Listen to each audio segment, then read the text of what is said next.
戦闘に有利な個性や生活に役立つ個性、さまざまな性質の個性が数多く登場する僕のヒーローアカデミア。あなたが一番欲しい個性は何ですか？食べても太らない想像。ということで今回は誰もが一度は欲しいと思う個性を持つ普通科の星、深層仁志について解説していこうと思います。この動画はヒロアカ最新話までのネタバレが含まれるので、概要欄のジャンププラスアプリで読んでから見てね。この動画を見終わった時、あなたはミネタが洗脳の個性じゃなくてよかったと思っていることでしょう。それでは行ってみよう。本名深層仁志、ヒーロー名不明、身長177センチの AB 型で7月1日生まれの UA 高校普通科1年生。好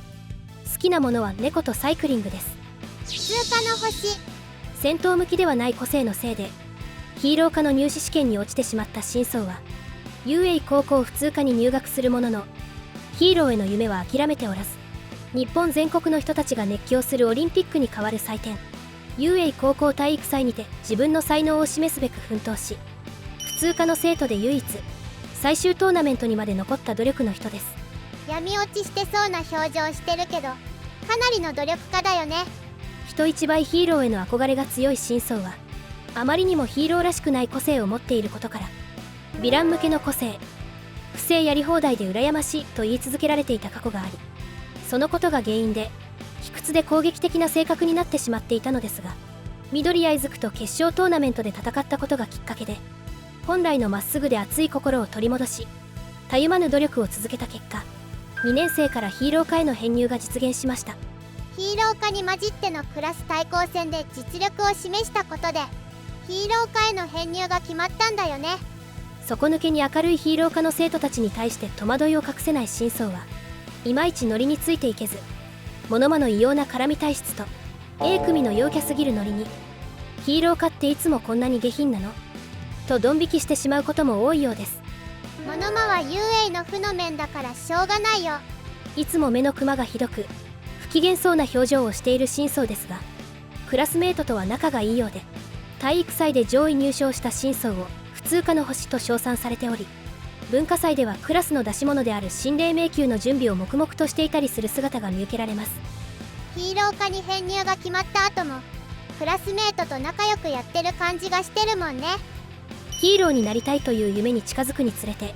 深層の表情も徐々に晴れていき、最終章ではオール・フォー・ワンを騙しておびき寄せる作戦で緊張する青山優雅に対して励ます様子を見せています。最初は A 組に対して敵対心しかなかったのにだいぶ丸くなったよね。深層くんはどんな個性を持っているの？彼の個性は相手を意のままに操ることができる最強の初見殺し個性、洗脳です。ある意味崩壊の個性より凶悪。この個性は深層の問いかけに返事をしたものを操ることができる能力で、歩かせることなどの簡単な動作を命令することができる非常に強力な個性です。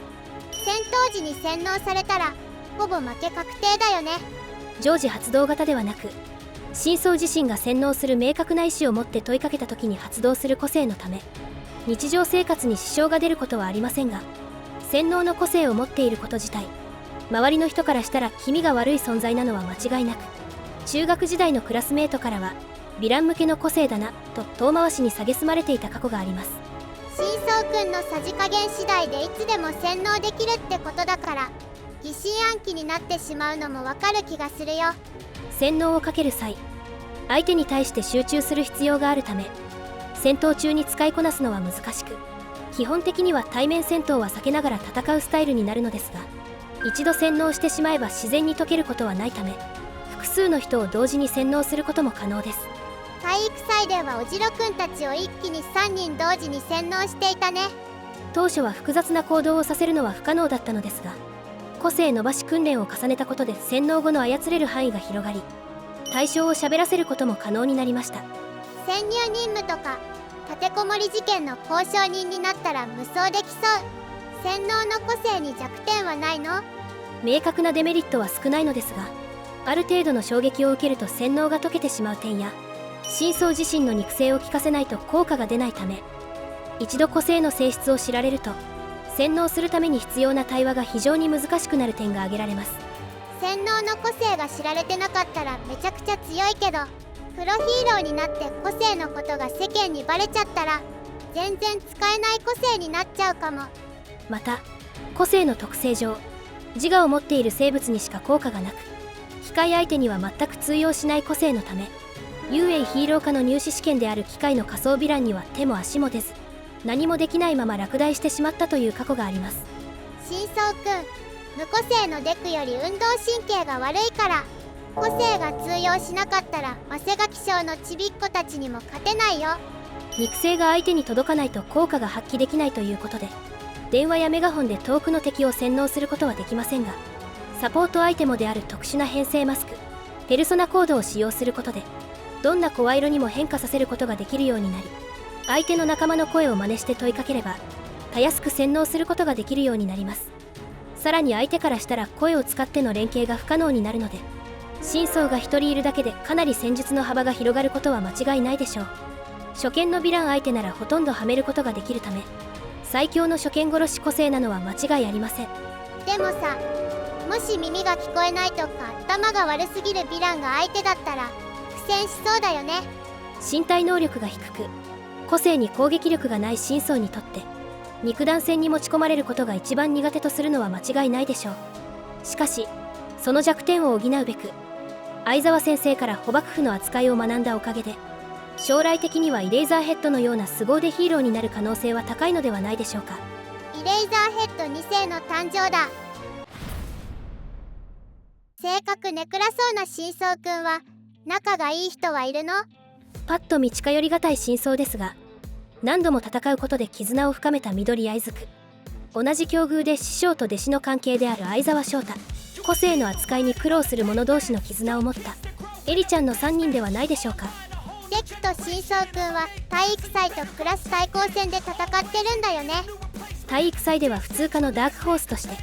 決勝トーナメントに上がってきた真相の個性について、騎馬戦で真相に洗脳されていたおじろから聞いていたのですが、試合開始直後、真相からおじろを猿呼ばわりされたことに感情が高ぶってしまったデクは、真相の洗脳にはまり敗北寸前まで追い詰められます。真相くん、煽りスキルも物まなみに高いよね。洗脳中にワン・フォー・オール歴代継承者の面影が現れたことで正気を取り戻し、なんとか真相に勝利することができたデクでしたが、個性に恵まれなかったと叫ぶ真相に対して、オールマイトから最強の個性を譲り受けたデクは返す言葉がなく、和解しないまま決着を迎えます。無個性で悩んでたデクだから真相くんの気持ちも分かっちゃったんだよね。その後クラス対抗戦で再戦することになったデクと真相でしたが、演習中に突如ワン・フォー・オールが暴走し、黒鞭の個性が暴発してしまいます。個性を制御しきれないデクのために洗脳を使って強制的に鎮静化させた後、真っ向から勝負をした2人の戦いはデクに軍配が上がりますが、体育祭の時とは違い、真相自身も晴れた心で敗北を認め、デクとの絆は強固なものになりました。真相くんってデクにとって歴代継承者関係の時に必ず関わってきてるからかなりのキーマンだよね。相沢先生と真相くんはどんな関係なの？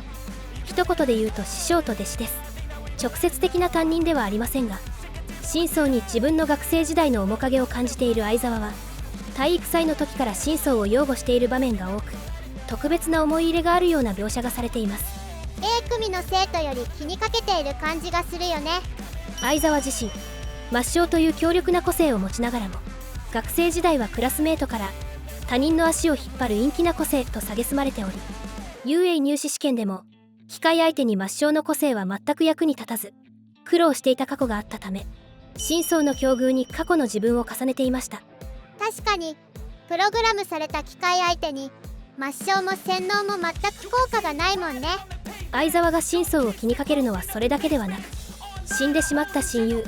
白雲おぼろのことも関係しています。それはどういうこと？相沢の親友だった白雲おぼろは、インターン中に起きた巨大ヴィラン襲撃事件の際、ビルの倒壊に巻き込まれそうになった子供たちを守るため身代わりになり、瓦礫に飲まれ死亡してしまいます。抹消は肉弾戦向きの個性じゃないからチームプレーで戦ってきたけど、いざという時に一人で戦う力がなかったことを悔やんでいるんだよね。親友を目の前で死なせてしまったことに対して相手の個性を消すことしかできない自分の無力さを悔やんだ相沢はUA卒業後誰ともつるまない孤高のヒーローとして孤独にヴィランと戦い続ける道を選ぶことになります。真相くんも自分の個性のことで悩んでいたから相沢先生は自分みたいに大切な人を失って後悔しないように真相くんに一人でも戦える力を身につけてほしかったんだね。エリちゃんと真相くんはどんな関係なの？ヒロアカ本編では全く絡みがない2人ですが小説版では真相とエリちゃんの交流が描かれており真相のおかげでエリちゃんは巻き戻しの個性を制御できるようになりました。それはどういうこと？ 2人の出会いは小説版 UA 白書桜で描かれています。巻き戻しの個性を使いこなす訓練を続けていたエリちゃんでしたが生き物に個性を使おうとすると父親を巻き戻しすぎて消滅させてしまったトラウマを思い出しどうしてもうまく個性が制御できない日々が続いていました。このままずっと個性がうまく使えないんじゃないかと不安になったエリちゃんは一人部屋を飛び出し UA 高校の敷地内をさまよっていたところ偶然怪我をしていた子猫とそれを探していた真相に出会います。初対面の真相に緊張しながらも普段よくしてくれるミリオや相沢には言いづらかった不安を真相に打ち明けたエリちゃんに頑張っててすごいねと励ます真相。2人ともなりたい自分になるために頑張っている最中でデクやミリオもみんな頑張っているんだと気づいたエリちゃんは傷ついた子猫を助けるために巻き戻しの個性を使い見事完治させることに成功します。エリちゃんも真相くんと同じように自分の個性のことで悩んでいたから初対面でも相談しようと思ったのかもしれないね。最終決戦で真相くんは何をしているの？最終決戦での真相仁志はモノマネイトと並んで重要な役割を果たしています。最終決戦直前青山由佳が内通者だと判明したことでオール・フォー・ワンをおびき寄せる作戦の要となった真相は個性伸ばし訓練でさらに成長した洗脳の個性を使いオール・フォー・ワンの嘘発見器の個性を回避したことでヒーローたちの分断作戦成功につながりました。真相くんがいなかったら分断作戦が成功しなくて全滅していたよね。その後ギガントマキア拘束地に配備された真相は万が一マキアが復活した時の切り札として戦場に潜んでいたのですが一巻で爆豪を取り込んだヘドロヴィランに取りつかれてしまいます。見た目は頭悪そうなのにかなり起点が利くヴィランだよね。アシドと霧島の援護もありヘドロヴィランを撃退した真相は目覚めてしまったマキアに対してペルソナコードによって編成されたオール・フォー・ワンの声色を使いマキアにヴィランたちを制圧するように命令し勝利を収めます。最強の敵だったギガントマキアを最強の味方に引き込んだんだね。信楽戸村の元へ行こうとするオール・フォー・ワンの動向を察知したマウントレディと真相はギガントマキアを引き連れて群河山荘跡地に緊急参戦。全盛期の力を取り戻したオール・フォー・ワン1人に対して全解放ダークシャドウ武装したマウントレディ洗脳状態のギガントマキアが立ちはだかり一気に戦況は混沌を極める怪獣大乱戦へと変化していきます。怪獣のくくりに元ヒロイン候補だったマウントレディも含まれているのがヤバすぎるね。おそらくここに司令部を飛び出したオールマイトも参戦して物語は最終局面へなだれ込んでいくのではないでしょうか。ということで今回はデクやヒーローたちの運命を変える普通科の星真相仁志について解説してきましたがいかがだったでしょうか。この動画が1000いいねを超えたら洗脳や抹消を含めた最強チート個性ランキングを作ろうと思うのでいいねとチャンネル登録よろしくね。それでは次回の動画でお会いしましょう。フルスウルトラ